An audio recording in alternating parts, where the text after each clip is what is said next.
Okay, so 501, what is the preferred age to start iron therapy in children for the prevention of IDA? Okay, so the prevention of iron deficiency anemia, we will start iron in the diet at around 6 months of age when we will start weaning. So we will add iron to the diet. Okay, so it is 6 months. What is the preferred dosage of elemental iron for treating IDA in children? So for treating IDA in children, if patient has developed iron deficiency anemia, then the dose is 3 milligrams per kg. Yes, for the prophylactical dose, like every day, the child should take 1 milligram iron per kg. Okay, but when he has developed iron deficiency anemia, then the dose will increase to 3 milligrams per kg per day. Next is, what is the dose of vitamin B12 for parenteral replacement of B12 deficiency?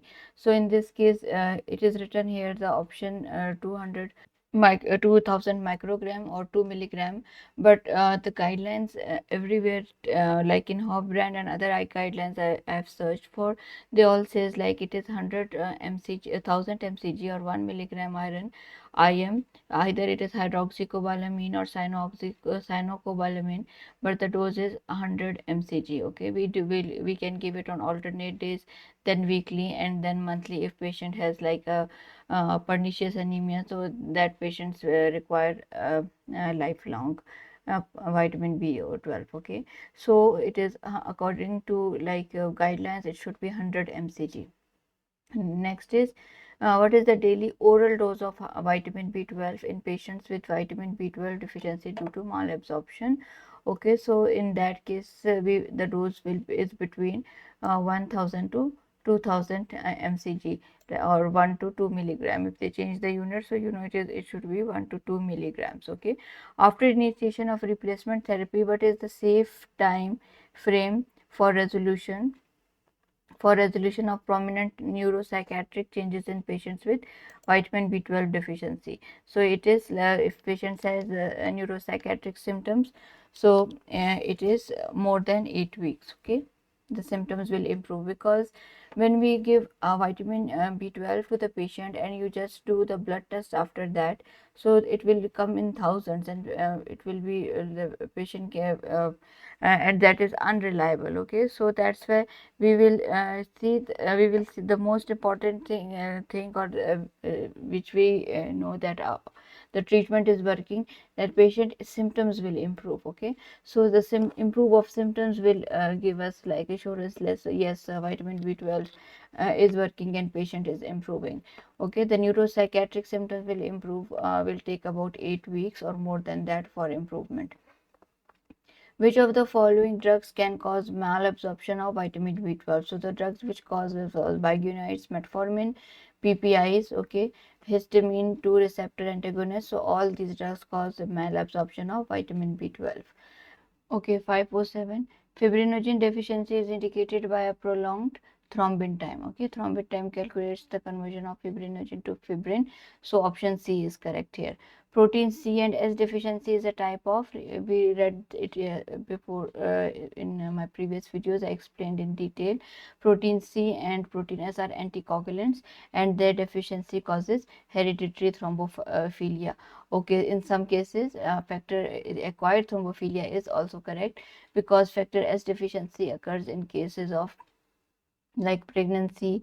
So there is acquired protein C deficiency, and in cases of vitamin K deficiency, because the protein C also depends upon vitamin K, and if there is severe liver problems, so protein C can be reduced, so it can be acquired also. Okay, but here they have said like it is a protein C and S deficiency is typical when we do hereditary thrombophilia screening, we do protein S and C, but just keep in mind that it can also cause acquired thrombophilia. Okay, a newborn baby delivered by SVD at full term developed cyanosis immediately after birth. His examination was unremarkable.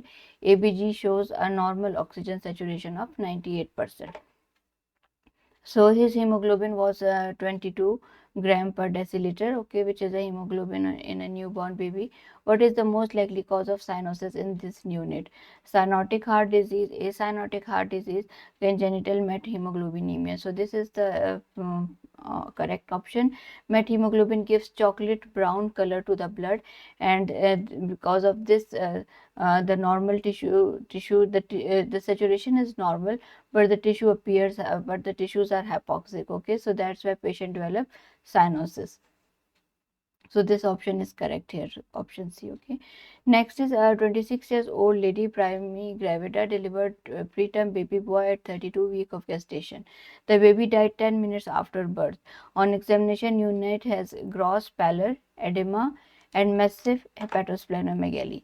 Mother gives a history of alpha thalassemia in family. Bart's hydrops fetalis is lethal because so hemoglobin parts cannot bind oxygen. Excess alpha globin forms insoluble precipitates. This occurs in case of beta thalassemia. Okay, so in that case, when there is deficiency of beta chain, alpha globins will be in excess and they precipitate and cause hemolysis. HP bars. Okay, when this HP bars, there is deletion of 4 alpha genes. It is a severe condition incompatible with life. Patient will HB parts cannot release oxygen to the fetal tissues.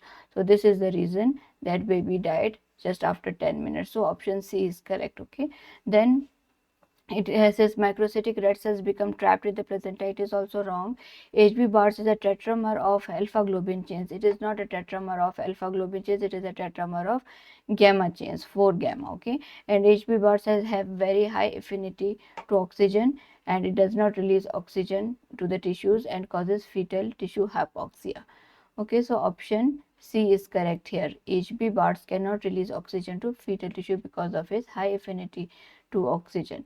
Next is a 10 years old child presented with jaw swelling. He complained of fever, weight loss for last 1 month. Okay, he was diagnosed as a case of Burkitt's lymphoma on bone marrow biopsy and immunophenotyping. Okay, so Burkitt's lymphoma patients can present with jaw swelling. Okay, so this is a common presentation in a child with jaw swelling.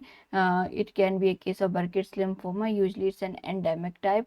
The sporadic type, usually which is common here, the patient comes with abdominal pain and there is lymphadenopathy. Okay, so all of the following are seen in Burkitt's lymphoma except Burkitt's lymphoma is associated with EBV infection. It is right. The translocation is translocation 814. There is transposition of same oncogene to site near immunoglobulin heavy chain. It is also correct, and it gives a starry sky appearance, which is due to tingible macrophages, macrophages, and this is a classic histology of Burkitt's lymphoma. Uh, Cell surface markers indicating T cell lineage. So this one is wrong because Burkitt's lymphoma is from B cells. Okay, so B cell markers will be positive and B cell lineage markers will be seen, not T cell. Okay, so this one is wrong. Okay, last time we just read, if you remember, fried egg appearance. So where we read fried egg appearance. So the fried egg appearance is seen in case of hairy cell leukemia because of the, just remember, because of the hairy cells there is clearing off. So and in the refined biopsy you can see a fried egg appearance in case of hairy cell leukemia. Okay. Next is a patient is diagnosed as suffering from falciparum malaria. Patient's condition is deteriorating with time.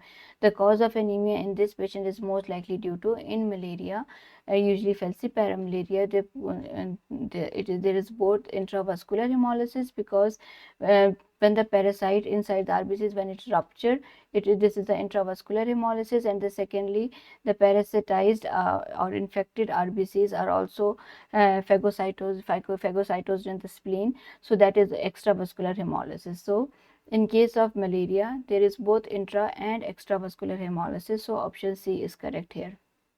So a patient presented with high-grade fever, anemia and jaundice. Given antibiotic was given by general practitioner. On lab investigation, there is increased retics, spherocytes, polychromasia on peripheral smear showing a hemolysis here. And the most likely they say it is an antibody causing hemolysis. So drug-induced hemolysis is mostly caused by IgG, which causes warm autoimmune hemolytic anemia, and we will see spherocytes in the peripheral smear. A patient presented with history of chronic hemolytic anemia aggravated by cold. On examination, there is mild jaundice, splenomegaly. This also is showing also hemolysis. Coombs is positive, so it is autoimmune hemolytic anemia. He is most likely suffering from infectious mononucleosis, Plasmodium falciparum malaria, drug-induced hemolytic anemia, Clostridium perfringens, and EBV infection. So it is option A. The E is also correct, but the disease which is caused by EBV is infectious mononucleosis. So just select this one. Okay, EBV infection, what it causes, it triggers cold agglutinin disease, and that is IgM mediated. The drug induced was IgG mediated, and the infectious mononucleosis one is IgM mediated. Next is a 39 years old woman admitted in hospital with complaint of abdominal pain and intermittent diarrhea for past 3 months. She was diagnosed as a case of Crohn's disease. So malabsorption will be there. Her HBP is 10, anemia, RBC is 2.6, low, ACT is 31, MCV is 118. Which finding will you see in the peripheral blood smear? So it causes malabsorption and it is anemia here, and 118 shows it is a macrocytic anemia. And what we will see in the peripheral blood smear, we will see macrocytic RBCs. Okay, pencil RBC is a hallmark of iron deficiency anemia. Okay, you will see this pencil cells when there is severe iron deficiency anemia. Teardrop cells are seen in iron deficiency also, and in traits also. Next is a 44 years old man presented in medical OPD with fatigue, weight loss for the last 3 months. His ANA is positive, so he has autoimmune disease. HB is 12, HCT 33, MCV 78, WBC 8, platelets 190. Okay, so what would be the finding in peripheral blood film? So here they have selected that it is option B because of the reason that like he has a autoimmune disease. So that patient present anemia of chronic disease. Patient usually present with normocytic normochromic anemia, and later due to iron deficiency they also develop microcytic hypochromic anemia. But in Hofbrand the MCV range is written normal is 80 to 96. So according to that, if we see MCV, so MCV is lower, and hemoglobin is 11.2. so in this case it can be a case of iron deficiency anemia, microcytic hypochromic anemia. Okay, because of this range which is given in the textbook, so we should go for A. Okay, next is a 60 years old male presented with progressive pallor, easy fatigability and breathlessness after climbing stairs for the last 3 months. He is also a patient of chronic kidney disease for the past 3 years. On examination, pallor was only significant finding, with systemic examination being unremarkable. Okay, his HB is 10, anemia is there, MCV is low 75. Which of the following laboratory findings will support diagnosis of iron deficiency anemia instead of anemia of chronic disease? Okay, so what will support the iron deficiency anemia? So decreased serum TIBC, no. In iron deficiency anemia, TIBC is increased serum iron, no, it will be decreased in iron deficiency anemia. Decreased serum ferritin, yes, it is right. In iron deficiency anemia, serum ferritin is decreased. Okay, decreased STFR, so no, it is increased in iron deficiency anemia, and this is not related. Okay, so option C is correct here. Next is a 14 years old girl was brought to gynecologist by her mother with complaints of heavy menstrual bleed, pallor, fatigue for the last 6 months. She was unable to concentrate properly. On examination, she was pale. HB is 10, MCV is 75. Microcytic hypochromic picture with target cells and pencil cells. Where there is pencil cells, just consider iron deficiency anemia. She was prescribed iron supplements. Which of the following is the best oral preparation? So the best oral preparation to start with is ferrous sulfate, and because it is standard, cheap, effective, it have a good bioavailability. Okay, so we will go for ferrous sulfate. Ferrous gluconate has a less elemental iron. It was about 36 milligram. Okay, and this ferric hydroxide sucrose is IV form, and iron dextran is also given IV. Okay, and the iron fumarate is also oral form, but the preferred one is ferrous sulfate. Next is a 35 years old female presented in gynae department with gestational amenorrhea of 5 weeks. She was advised regular antenatal checkup. Folic acid is 40, 400 microgram per day in the first trimester. Folic acid supplement prevents the risk of which of the following condition in fetus? So it's a very common scenario, easy one. So we give folic acid. to prevent spina bifida, okay, neural tube defects. Next is 520, a 27-year-old female presented with complaints of shortness of breath, lethargy for 2 months. On examination, she was pale, mild jaundice. Lab investigation showed HB of 8.6, MCV 130. Vitamin B12 levels are normal. Okay, MCV is raised. Vitamin B12 levels are normal, okay, but serum folates are decreased. She was diagnosed as a case of megaloblastic anemia due to folate deficiency. Which of the following statement is true regarding reduction of folate? So it needs vitamin B12. No, it don't need it. Okay, for the reduction, it is inhibited by sulfonamides. Okay, it is inhibited by methotrexate. It occurs during thymidine synthesis. Okay, so this option is correct, option C.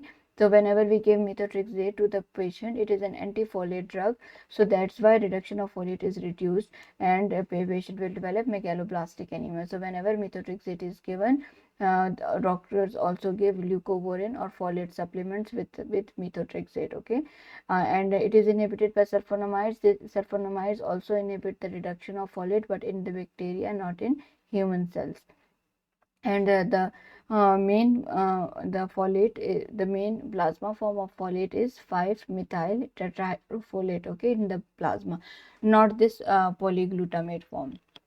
Okay, so next is a 3-year-old boy presented with complaints of recurrent infections, bruising and pallor. Okay, on examination, no visceromegaly. CBC is shows hemoglobin is 7, MCV is raised, platelets is reduced, ANC is less.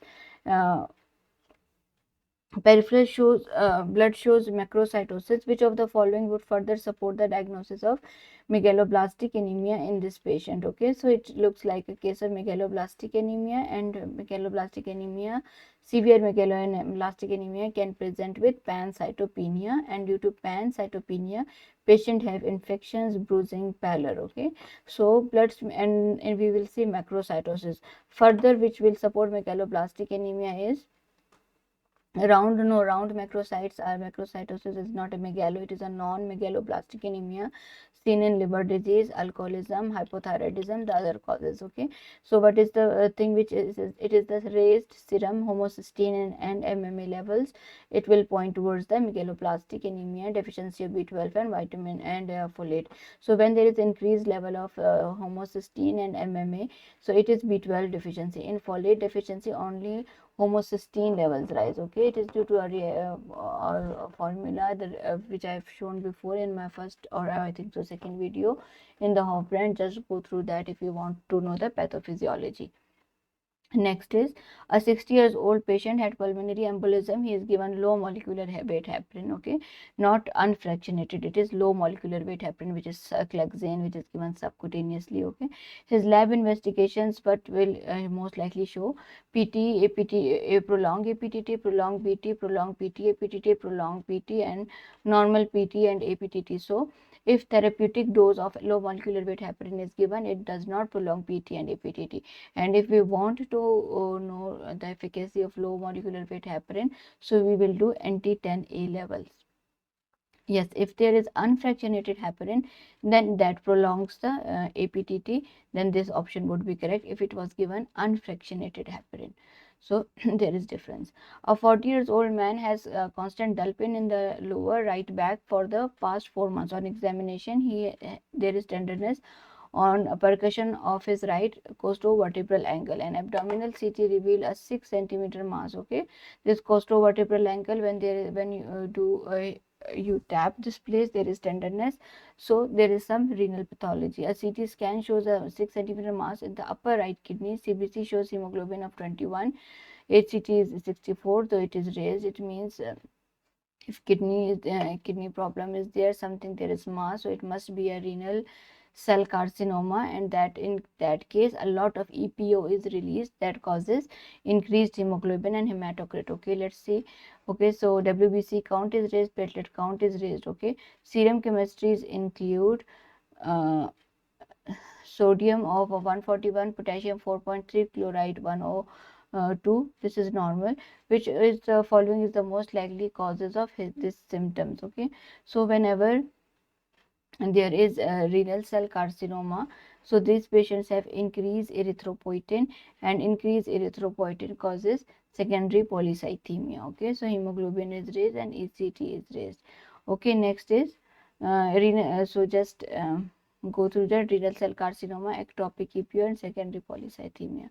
Next is a 10-day-old male is seen in the emergency room due to lethargy and poor feeding. His anterior fontanelle is full. CT shows a intraparenchymal hemorrhage. Okay, coagulation tests are ordered with the test. PT is prolonged. EPTT is prolonged. The child may have which of the following factor deficiencies. Okay, so whenever there is, I will give you two clues. Okay, so PTA-PTT is prolonged, so it is a common pathway defect which includes factor 10, 5, 2 and 1. So factor 10 is available here, so we will select this option. And secondly, in whenever there is intracranial bleed is common with factor 10 deficiency and factor 7 deficiency. Okay, but in factor 7 deficiency we will have isolated PT prolonged. Okay, not both. So here D is correct. Okay, so 5-year-old child presented with history of anemia since birth. On examination there was jaundice, painful digits. Okay, so and hepatomegaly. Spleen was not palpable. There is non-healing ulcer of the lower leg. So this all shows a sickle cell anemia. Spleen is not palpable because in sickle cell it is autosplenectomy due to various infarcts.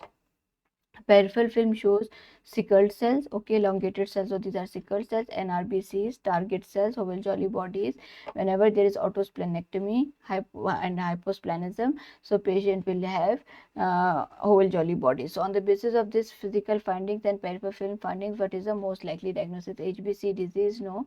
In HBC disease these are not the symptoms, and on the smear we will see a lot of target cells and HBC crystals, which are elongated crystals. Okay, sickle cell anemia, so it is a case of sickle cell anemia. In HBH it is a tetramer of beta 4, and it also presents with chronic hemolytic anemia, but it has not representation like this. Okay, ulcers and this all is a sickle cell anemia. Next is a 5-year-old male present with fulminant acute hepatic failure. Okay, he is noted that there is bleeding from his gums, nose and hematochezia. The patient's bleeding is most likely due to which of the following combinations? So when there is hepatic failure, so there is deficiency of what? It is deficiency of fibrinogen and vitamin K dependent factors 2, 7, 9, 10. So this one is correct. Okay, so thrombocytopenia, yes, it also occurs when there is a liver failure, but not factor 11. Okay, so factor 11 deficiency is not associated. Then factor 8, factor 9 and 11 deficiency. Factor 8 actually increase in case of liver disease, and some source of factor 8 is also endothelial cells. Factor 5 and 8, factor 8 I have told you it will not decrease in hepatic failure. Okay, so low levels of 1 millibrand and factor 8, no, maybe these levels are normal or increased because it is also released from viable pillar bodies of the endothelial cells, megakaryocytes. Okay, so the option which is correct is deficiency of fibrinogen and vitamin K dependent factors, and the 2 is included here, 7 and 2. Next is a 10-year-old boy presented with history of progressive pallor and tiredness since last few months. CBC shows TLC of 3, HB 6.8, platelet 105. Physical examination shows hypoplastic thumbs. Okay, here we will see he is a 10-year-old boy. Okay, and he has a pancytopenia. Examination this shows that there is some developmental anomalies, hypoplastic thumbs, lumbar scoliosis, and ultrasound shows horseshoe-shaped kidney. Both parents are phenotypically normal. Hematologist advised DEP test or mitomycin test, which shows chromosomal breakage. Okay, so considering the above findings, so whenever they have given everything which points towards the Fanconi anemia. So if this test is also positive, so it will confirm that it is a case of Fanconi anemia. Age is this, so it will have congenital anomalies, pancytopenia and chromosomal breakage analysis or mitomycin test will be positive. In case of aplastic anemia, these anomalies, congenital anomalies will not be there, and the DEP test will be negative. Okay, so just keep these two things in your mind. Okay, next is okay, so but why it is not DBA? Because in DBA only there is erythroid hypoplasia. In Pearson, remember 3 P's, including which includes pancreatic insufficiency, pancytopenia, and power failure, like the problem in mitochondria. Okay. Next is a 28 years old female has presented in medical OPD with history of pallor, bleeding per rectum or off and on since last 2 months. CBC showed TLC of 6.2, hemoglobin 7.9, platelet 300, so this is low. Peripheral smear shows marked anisopocylocytosis, microcytosis, hypochromia and pencil cells. Ferritin is decreased, so look, it has given there is bleeding per rectum. Okay, and since last 2 months. Okay, so if because of this patient developed microcytic hypochromic anemia. Okay, ferritin is also decreased, so this all thing everything point towards a iron deficiency anemia. Okay, to 529, a 24 years old female presented with history of sudden onset of headache associated with fever, disorientation, decreased output since last 3 days. So her CBC showed a TLC of 9, hemoglobin 8.7, platelet 55. Peripheral smear shows fragmented RBCs with reticulocyte count of 9 and renal profile serum creatinine is 135. Considering the above findings, what would be the most likely diagnosis? Okay, so actually the most likely diagnosis should be TTP, but these all symptoms can occur with HUS. Okay, so in HUS, hemolytic uremic syndrome, it is a triad of MAHA, microangiopathic hemolytic anemia, renal failure and thrombocytopenia. So why in this case why disorientation occurs? Because it is also microangiopathic hemolytic anemia, so the small thrombi can go and go into the microvasculature of the brain and causes thrombi there. So in that case so yes, these patients can present with headache and disorientation. Okay, so maha, renal failure and thrombocytopenia, and hemolytic uremic syndrome is the answer. Okay, in this case. Next is a 58 years old male receiving warfarin therapy for DVT has presented in emergency with history of severe epistaxis and gum bleeding. Okay, so she has this patient had DVT and he was given warfarin. So we have to monitor warfarin by INR. So his INR is advised and it was more than 8, so it is very high.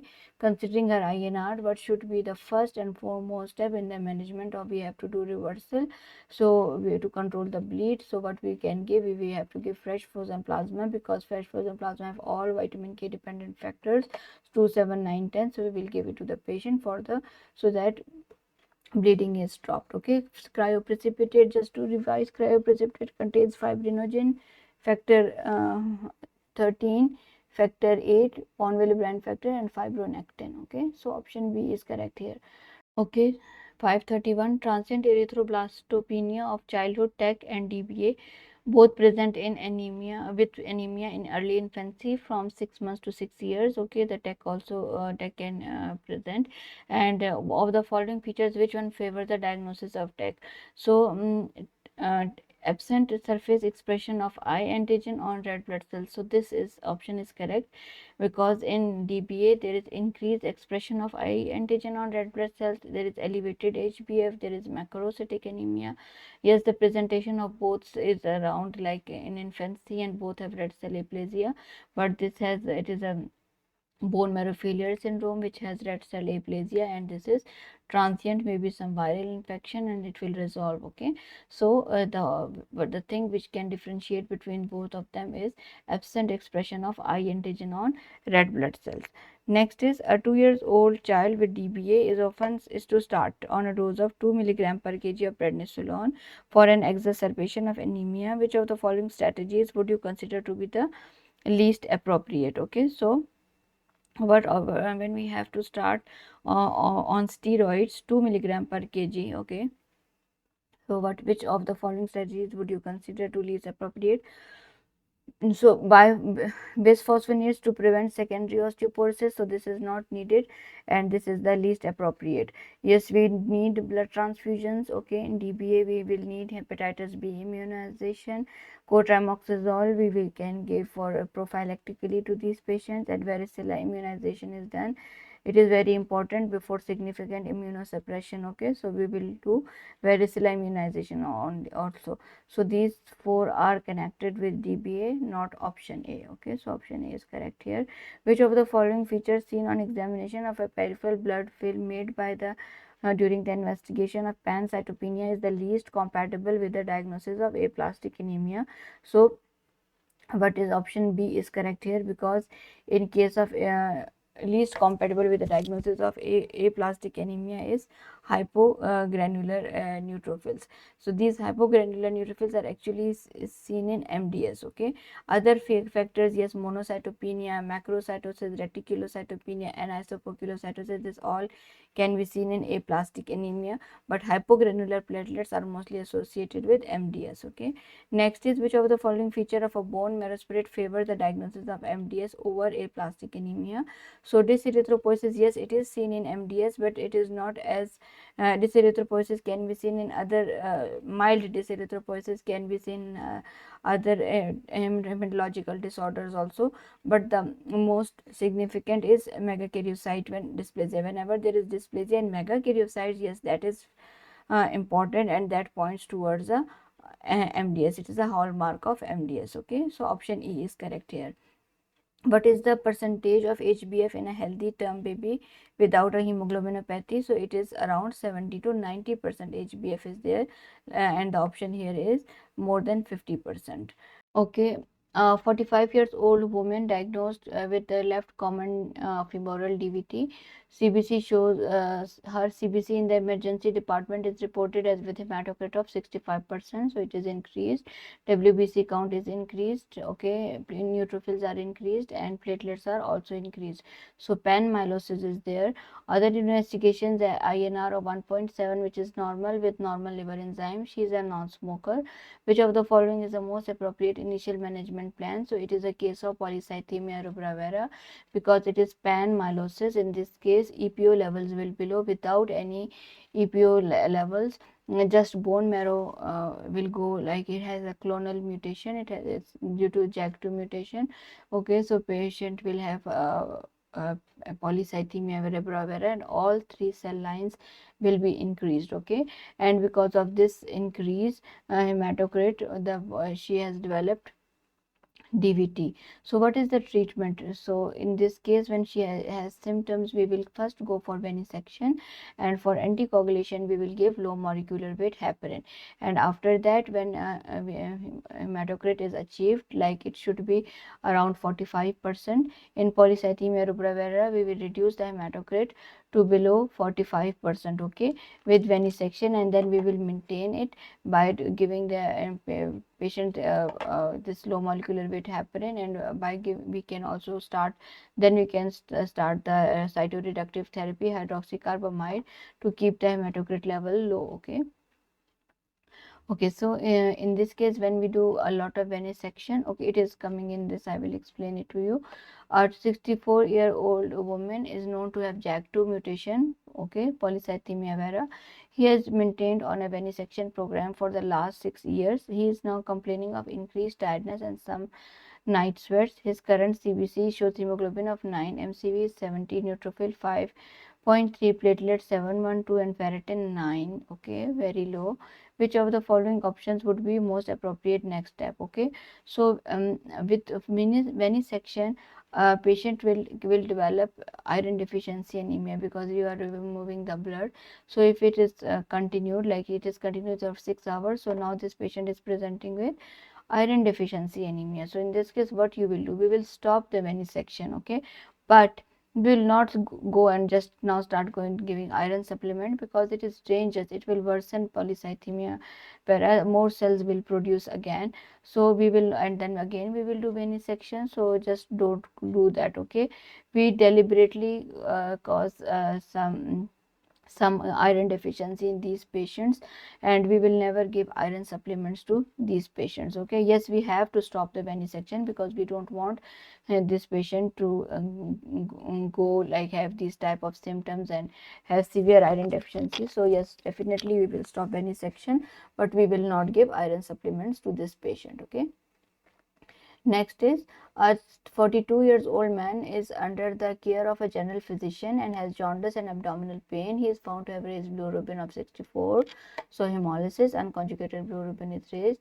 Normal liver enzymes is there. He is anemic with a hemoglobin of 7.1. Anemia is there.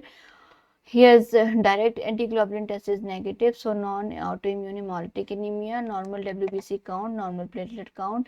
Blood film demonstrates increased polychromasia because of this increased reticulocyte count, and spherocytes are seen. Okay, and here on his ultrasound abdomen, it shows abnormal flow in the portal veins. Okay, so it means there is some thrombosis in the portal veins. Okay, which of the following investigation would you be advised to be undertaken next in order to establish the most likely diagnosis? Okay, so it is a case of PNH. Patient has hemolysis, reduced hemoglobin, and the patient has thrombosis in the portal veins. Okay, so this all everything, and patient presented with abdominal pain. So just uh, think like it is a case of PNH. Okay, we do reticulocyte count, and in PNH the reticulocyte count is increased. Okay, so what we will do, we will do a flow cytometry and immunophenotyping of peripheral blood. Okay, and we will do flow cytometry for CD55 and CD59. So option A is correct here. No liver biopsies needed, no ferritin levels. So but what we, in case of, if we do the ferritin levels, what will be the answer? In PNH the iron stores are almost nil.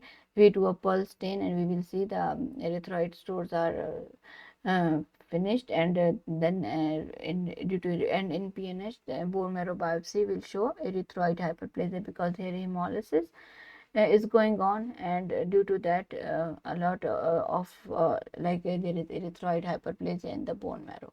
Option A is correct here. Which of the following shows the correct order of hemoglobin synthesis during human embryogenesis? So the option B is correct. Just remember, Gower 1 is first, 1 is first, then hemoglobin Portland, and then Gower 2. Okay, Gower 1, Portland, Gower 2. So this is the way. First of all, which hemoglobin is seen is hemoglobin Gower 1. Next is a 7-year-old girl presented to OPD with complaints of spontaneous bruising and pallor. CBC shows pancytopenia, microcephaly, absent thumb, hypopigmented patch. Again, in the same scenario, 7-year-old girl, she is pancytopenia, developmental abnormalities is there, capillate spots are there on her back. Which of the tests we will do to reach the final diagnosis? Of course, we will go for depth test, for chromosomal breakage analysis, for Fanconi anemia. Okay, a 28 years old male presented with abdominal pain, passage of cola colored urine, and pancytopenia. Urine showed positivity for hemosiderin. Bone marrow showed absent iron on pulse chain. What is the most likely finding in this patient? Okay, so abdominal pain may be due to thrombosis. Cola colored urine is seen in PNH, pancytopenia is seen in PNH. Okay, so this all hemosiderin urea is seen in PNH. So option is the likely finding. So the likely finding is absent of CD5 and 55 and 59 in flow cytometry. So it is a classic PNH phenotype. Okay, absence of CD5 and CD59.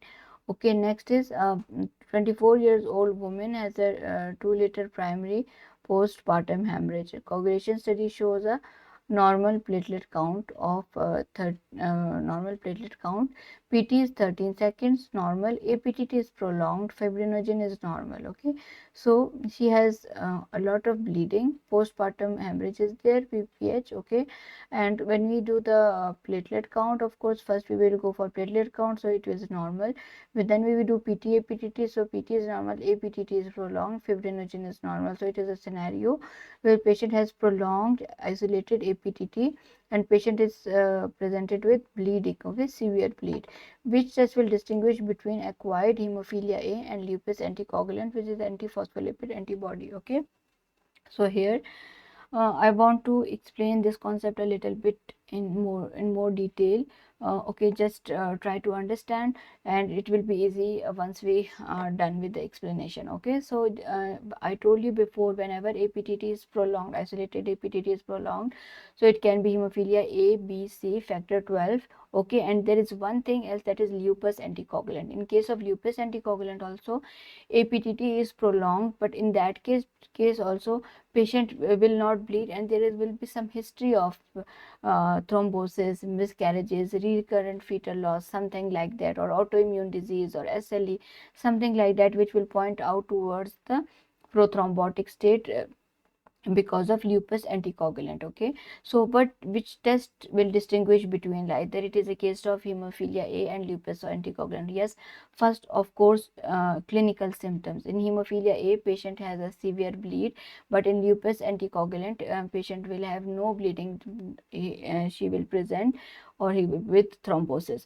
So which test will differentiate between two? It is the DRVVT with platelet neutralization. Okay, so DRVVT is direct Russell Viper venom test, and we will do a platelet neutralization after that. Okay, just go through this.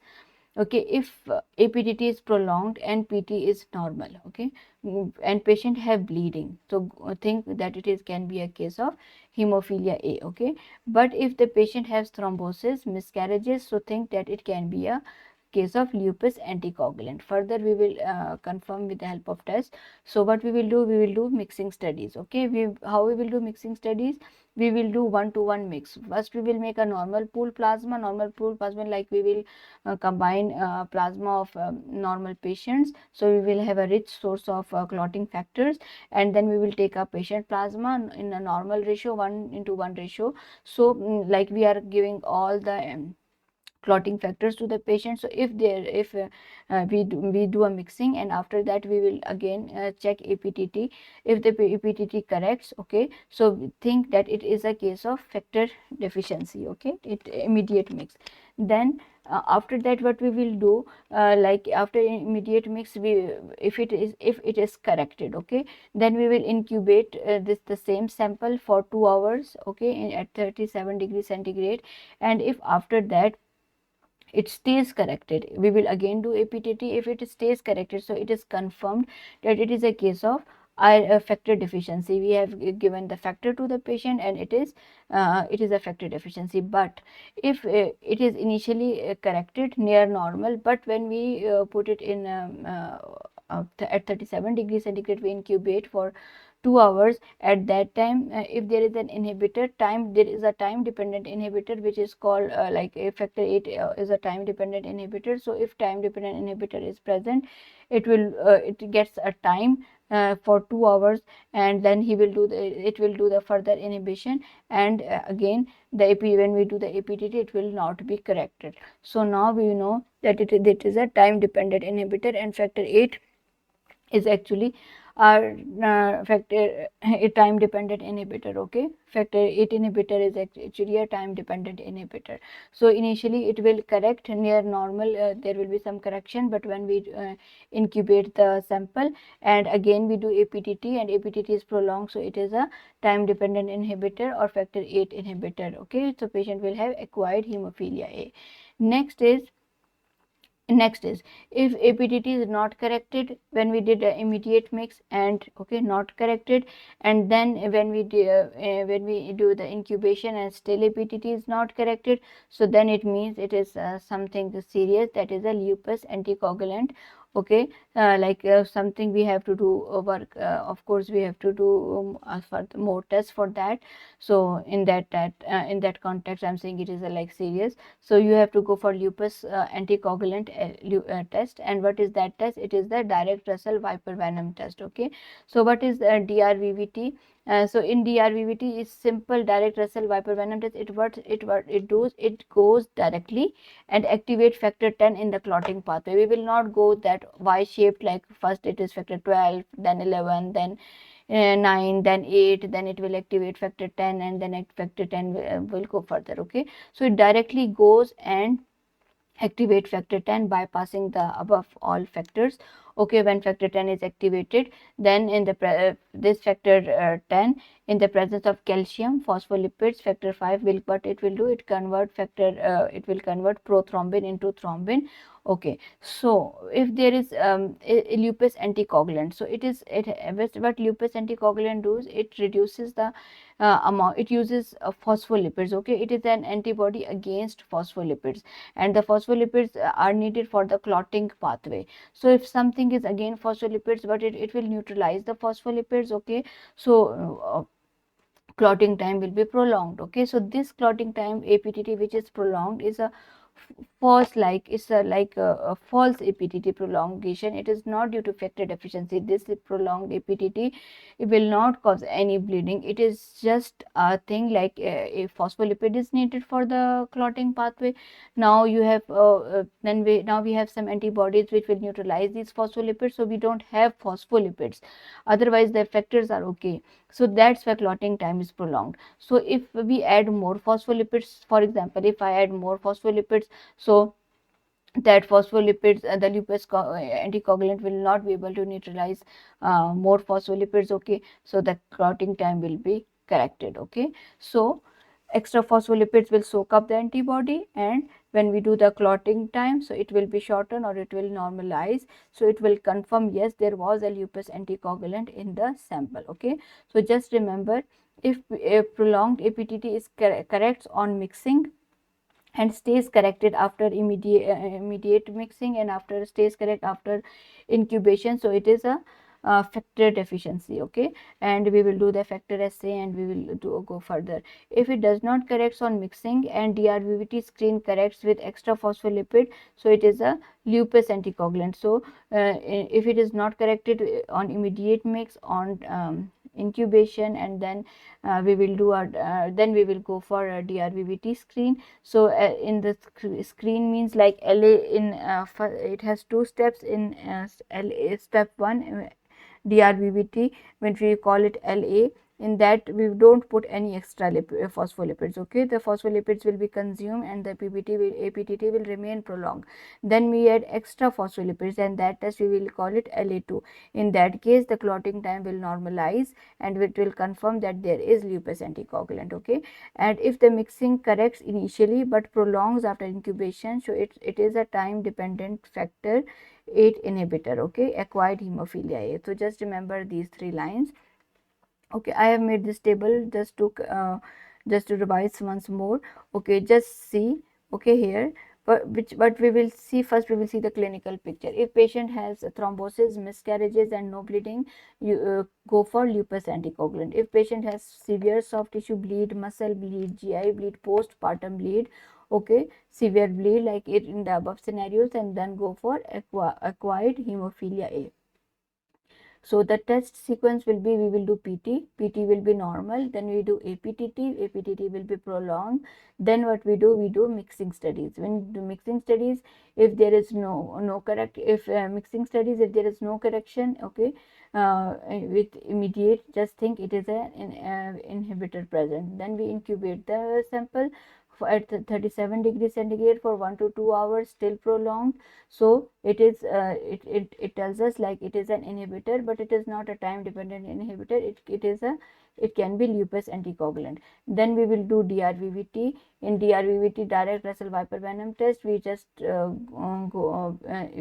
will not add any phospholipids, so APTT will be prolonged. When we add more phospholipids, so APTT will be normalized. It will confirm that it is a case of lupus anticoagulant. Okay, but in case of acquired hemophilia, when we do immediate mixing, it will partially correct the APTT. And when we give some time for the inhibitors to work, so incubated when we incubate it for 1 to 2 hours at 37 degrees centigrade, so the APTT will prolong again, and it shows that there is a time dependent inhibitor. Okay, so these tests are not needed, then it will be stopped here, and we do factor 8 levels. So factor 8 levels will be very low. And how to quantify the inhibitor level? We do Bethesda assay for factor 8 inhibitors.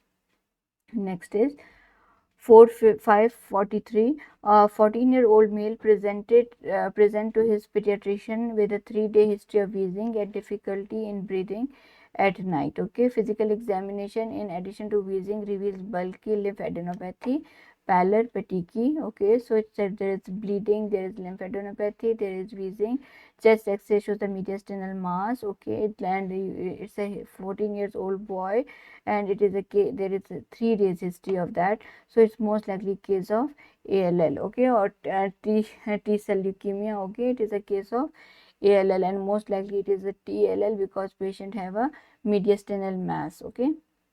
Next is factor 13 is also known as tissue factor. Higman factor is factor 12. Stroth-Prower factor is factor 10. Prothrombin is factor 2. Fibrinogen is factor 1. So factor 3 is also known as tissue factor. Next is acute tumor lysis syndrome, which occur during induction therapy of ALL and may be life threatening. Acute tumor lysis syndrome is a triad of what? It is a triad of hyperuricemia, hypercalcemia, okay, and hypocalcemia. There will be three things are hyperuremia, hypercalcemia, and hyperphosphatemia. Okay, and there is hypocalcemia.